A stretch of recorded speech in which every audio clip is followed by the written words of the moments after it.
and setting up a battery. Right from our ATVs, our gas ATVs, right up to our motorcycles, you do get a battery installed. Some bikes do come already with the battery installed.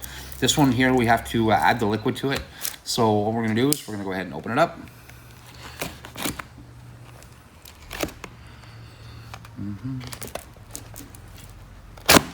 There we go. So that's what it's gonna look like. You'll notice also in here, there's a little band. That's a tie-down battery, or a tie-down strap for your battery for when you put it on your bike. It's nice and stretchable, and that's what holds your battery in. So we're gonna look at the things inside. You can read the instructions. Basically what I'm gonna do is do everything in the video, so you can just kind of put them aside. We're gonna take out this is the hardware pack. You're gonna notice that there's the bolts for the battery and the nuts for the battery, but then there's a little round red pin in here, and I'll explain what that pin is for too. So we'll put that to the side too. Then we're gonna pull out our liquid. This is corrosive. This is acid, so you wanna be very careful. You don't wanna get this on your skin. If you do, flush this water immediately as much as possible. If you see any dark or redness or anything on your skin, get to the doctor as fast as you can. But be very careful with this. We'll set this aside too. I'm gonna get the battery out. All right, so this is our battery. We're gonna have to pull this tab off. It's just a protective seal to keep dirt from getting into the lead. So we're gonna pop this off to the side, put this in our box, move it over.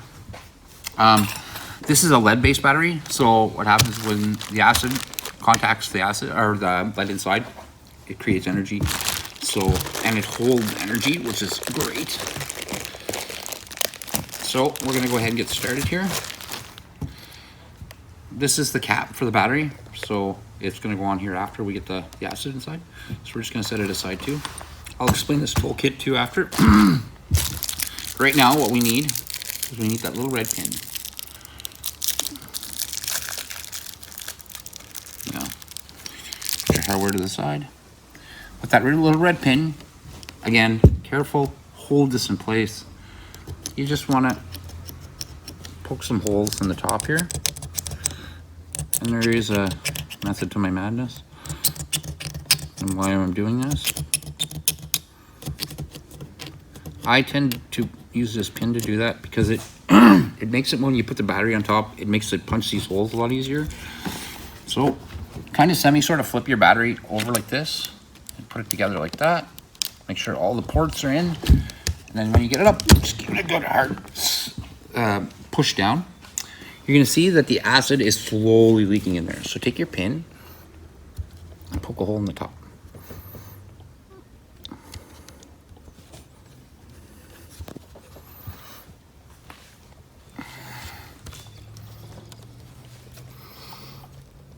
When you poke a hole in the top like that, it creates air, so the liquid will flow in a lot faster.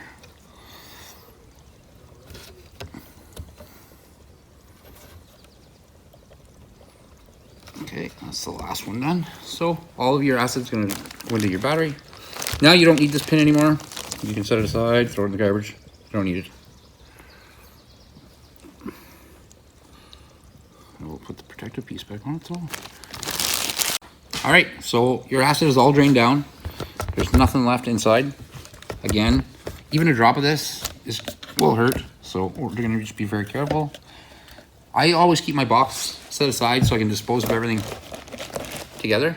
You'll see I did get a little bit of acid. I'm gonna just wipe it off. All right, so now we're gonna come to our hardware. We're gonna need those for these posts, but first we're gonna go ahead and put our cover in. And to put the cover in, just make sure your holes are all lined up correctly. And push in, but sometimes it's really stiff. If you find it stiff, the handle of the screwdriver works perfect. It won't hurt anything and it'll tap it down nicely.